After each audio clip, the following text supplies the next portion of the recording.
Richie Aprile steps back into North Jersey with the posture of a man returning to his throne.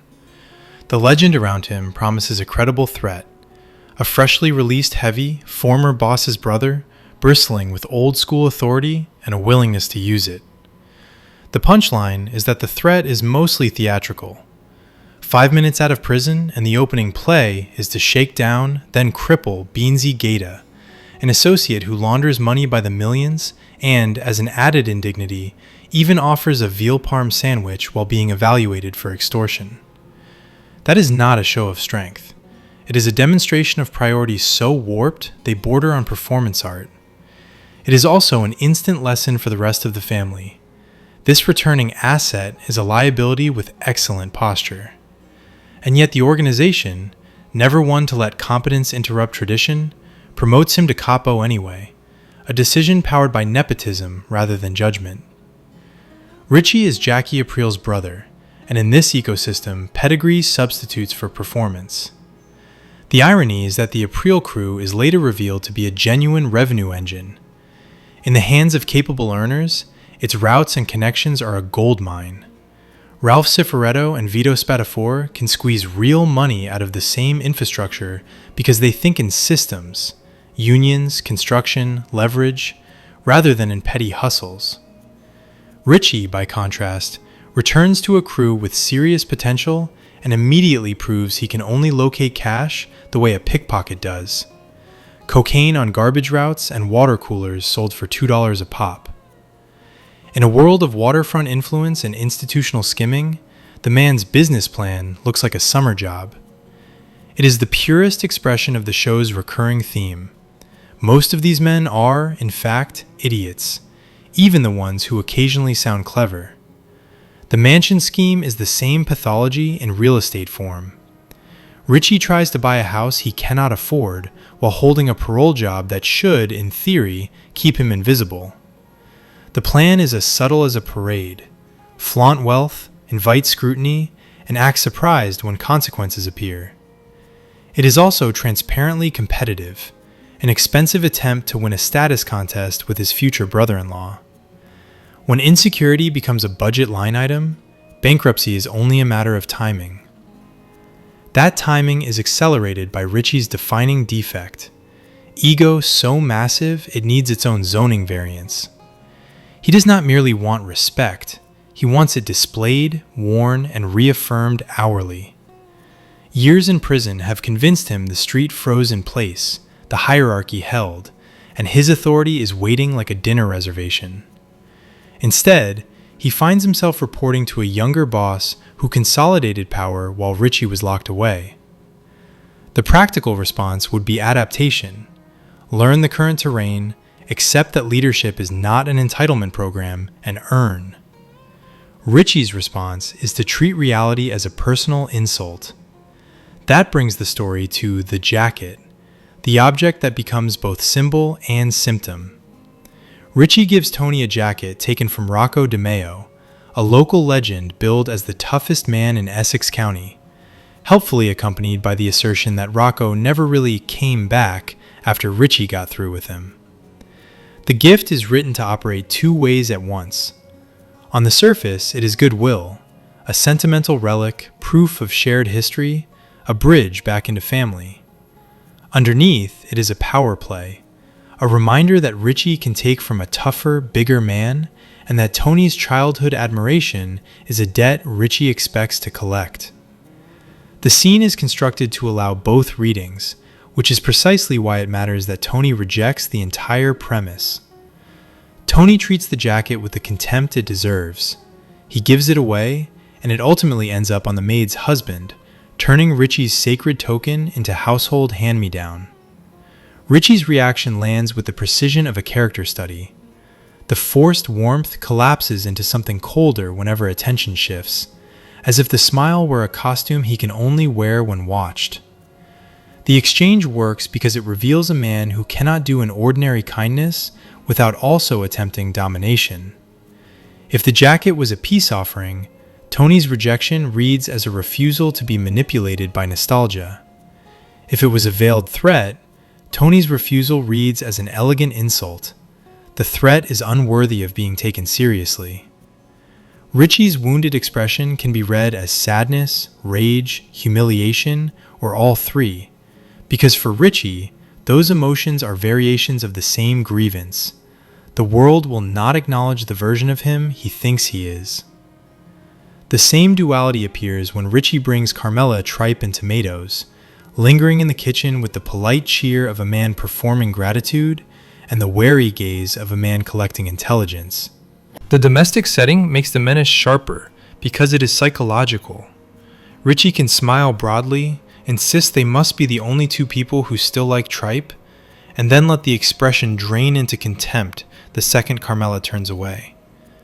The subtle face shifts, warmth to hateful appraisal and back again, suggest not merely hostility, but appetite, the sense that intimidation is food. The moment becomes even more absurd when the menu expands. There is solemn discussion of tripe, as if it were a moral category rather than anatomy, alongside the passing acknowledgement that other cultures do not waste the garbage parts either. Fried tripa tacos, menudo, pancita. Every serious food culture learns to transform what others discard into something craveable. Richie's problem is that he brings the tripe with the same philosophy he brings to everything else. The offering is never just an offering. It is leverage packaged as generosity. Beansie is where entitlement becomes catastrophe. Crippling a valuable associate is not simply brutality. It is incompetence in motion. It also exposes Richie's warped account of obligation. There is a case, repeated with remarkable persistence, that Beansie should have acknowledged Richie while Richie was in prison, visited him, affirmed his status, paid tribute. The expectation itself is the indictment. Demanding prison visits from a civilian-adjacent associate is not loyalty. It is vanity dressed as respect. Beansie can be expected to show deference when Richie returns, within reason. Expecting him to make pilgrimage into the federal system is a different demand entirely, closer to a hostage note than a code. Richie then escalates to violence because the associate fails to validate Richie's fantasy self-image. The cruelty is bad enough, but the business stupidity is worse. Beansie is a money launderer, an institutional utility, and Richie turns him into a warning sign. Richie's ramp joke, which imagines building a ramp and driving a toy train into places no toy train should ever go, tries to turn sadism into comedy. It lands instead as a confession. Humiliation is the point, not the profit. The show frames this as a broader pattern. Men returning from long sentences often cannot update their operating system. Feech Lamanna and Tony Blundetto illustrate different versions of the same failure. Phil Leotardo may be tactically sharper, but he also drags a grievance behind him like luggage, insisting time served entitles him to control, and the insistence becomes its own undoing. Richie is the purest example because he mistakes incarceration for coronation. He believes the hierarchy owes him compounded interest simply because he suffered. That miscalculation turns his coup attempt into farce. Richie wants to whack the de facto boss of the family, and the ambition is grand. The execution is amateur. The supposed old-school tactician does not quietly cultivate allies, does not spend months building leverage with other crews, does not seriously court the Bareses beyond a brief, unserious interaction. He goes straight to Tony Soprano, a man who once held a claim to leadership but has since been reduced to a glorified lightning rod, with one loyal soldier of limited utility and a shrinking practical base. It is a move that might have made sense a year earlier, when Junior's position was less purely symbolic. Now it is closer to lobbying a museum exhibit. Richie makes it worse by treating secrecy like an optional accessory. He drags Jackie Aprile Jr., a teenager not yet in the life, into a conversation about killing a boss. Junior's "who's that speaking" is not just a quip, It is the only responsible reaction in the room. If the official boss is going to discuss removing the real boss, doing it in front of an unreliable, uninvolved kid is the kind of operational laziness that gets organizations dismantled. Junior should have ordered the kid back to the car before saying a single word, and Junior's failure to do so highlights why he is no longer a viable center of power. Richie tries to sound formidable by citing friends in federal holding eager to do the job, which mostly highlights that his closest allies are incarcerated. The detail can be rationalized, but the impression remains bleak.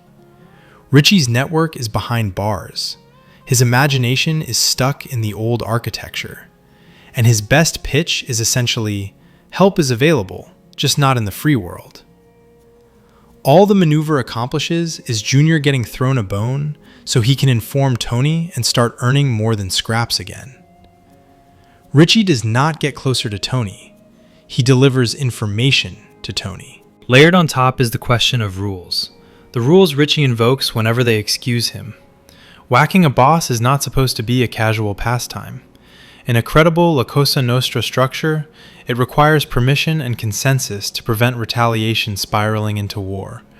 New Jersey may be treated as a glorified crew by outsiders, but it controls real assets: Port Newark, the shore, labor influence, making a unilateral hit strategically reckless. The old school pose is therefore exposed as selective. Richie quotes tradition when it sanctifies entitlement, and ignores tradition when it imposes restraint.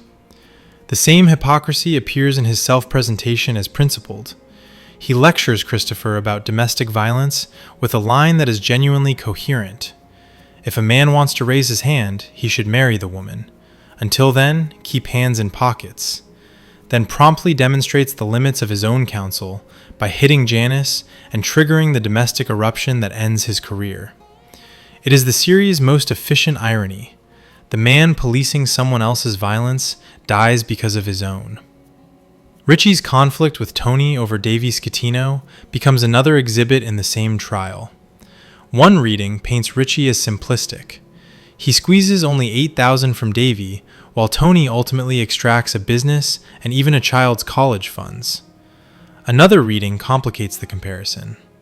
Richie understands that a steady weekly vig can be more valuable than a one-time bloodletting, and he chooses a slower squeeze. Tony's windfall is also not purely a mastermind plan. Davy helps engineer his own collapse by chasing losses, grabbing chips while Tony sleeps, and inflating debt beyond what was ever approved. The point is not that Richie is financially savvy. It is that both men are predatory, but only one of them understands how to build predation into a system rather than an outburst. Hierarchy is the language Richie refuses to learn. Tony keeps distance for a reason. Insulating leadership reduces exposure. Richie reads that distance as personal disrespect. Tony gives direct orders. Richie treats them as negotiable. Tony signals that certain venues, like the executive game, operate under different rules.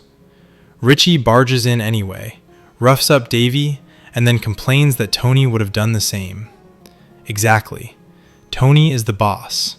Richie is not. Richie's inability to accept that simple distinction is the engine of his self-destruction. Tony's governance is the counterpoint. When Tony explodes about low earnings and the cost of supporting Junior, the scene is more than temper. It is authority performing itself. The capos sit in visible fear, even the ones with a habit of challenging him.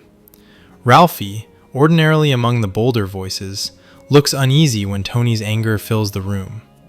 That fear is infrastructure. It is why Richie cannot sell clipping Tony. The room may complain, but it will not follow.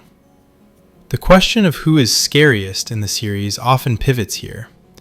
Richie is frightening up close, a bully whose mood can permanently alter someone else's body.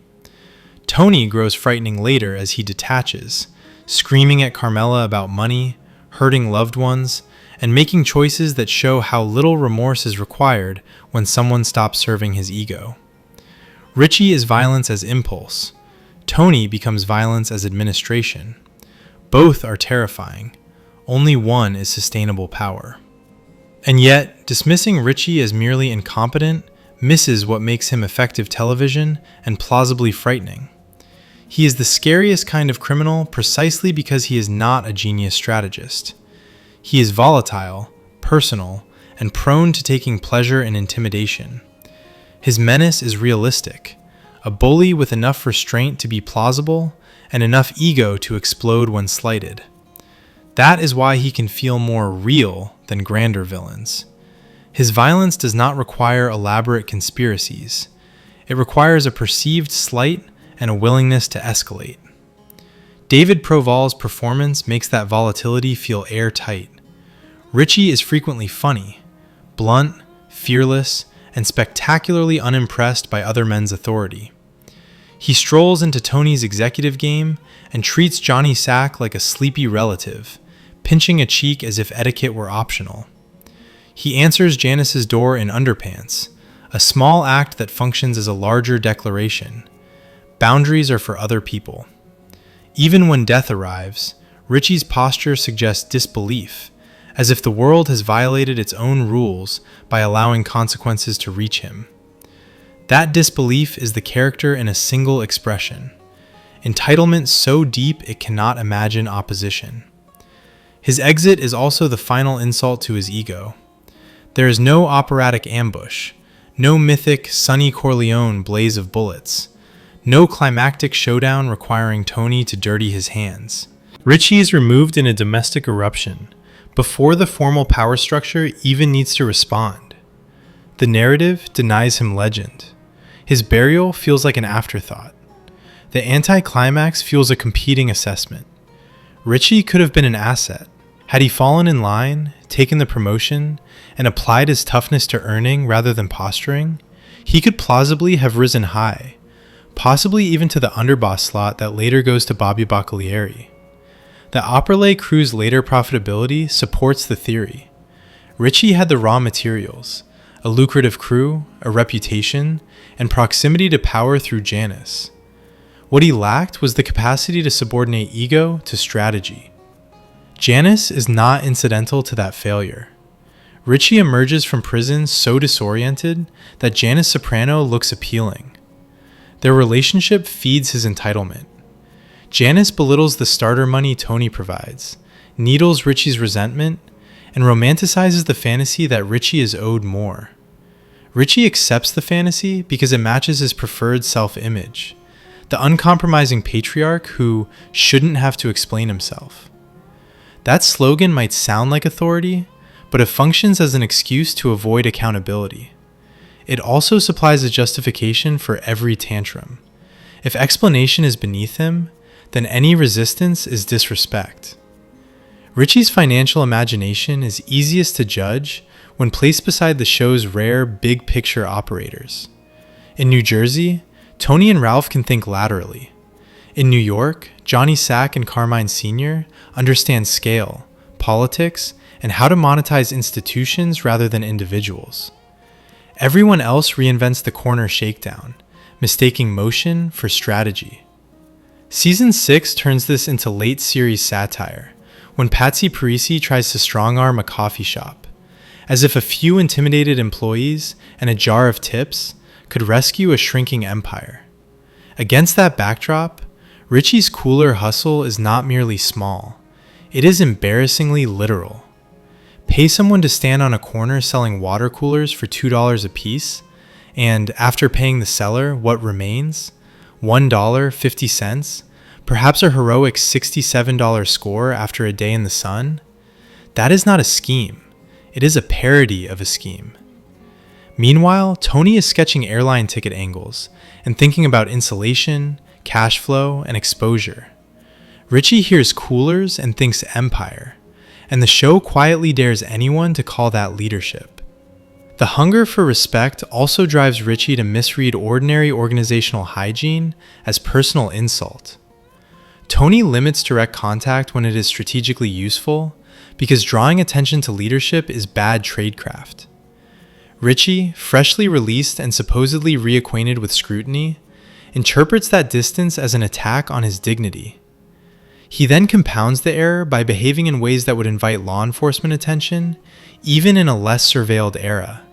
Brazen violence, open association with felons, and conspicuous lifestyle moves that make a parole job look like a prop. To be fair, the character is not written as pure malice. Richie can be pleasant to a surprising number of people when it suits him, and he does attempt gestures of reconciliation. He accepts Tony's $50,000 as a restart, and the gratitude is genuine until Janice mocks the amount and reframes it as disrespect. He reacts with real anger when Matthew Bevilacqua shows up, claiming Christopher's shooting was done on Richie's behalf, and Richie immediately alerts Tony and helps mobilize the hunt for the offender. He talks about loyalty as the structure's glue, and in those moments, he seems almost self-aware. Without loyalty, they crumble. The problem is that Richie defines loyalty as submission to Richie. His most famous comedic logic, the fantasy that peace could have been achieved if Tony simply wore the jacket, captures the worldview perfectly. Symbolism is governance. Accept the jacket today, accept the shirt tomorrow, accept the socks next week, and soon enough the boss is being steered into some humiliating accessory as proof of submission. The imagined escalation is funny and recognizable. The first concession is never the last. Richie does not seek agreement. He seeks a public ritual that confirms he can still make the boss dance. In the end, Richie Aprile becomes a critique of nostalgia itself. The old school pose promises clarity, rules, respect, hierarchy, consequences. Richie repeats that he should not have to explain himself, as if refusal to explain were proof of authority. The show replies by demonstrating that explanation is not the problem. Competence is. When tested, Richie cannot manage money at scale, cannot manage alliances with discretion, cannot manage violence with prudence, and cannot manage his own need for recognition. The result is both hilarious and bleak. A man with tremendous moxie for his size, but not nearly enough judgment for his ambitions, undone by the same petty grievances he mistakes for principle, with ruthless, comic clarity. Subscribe.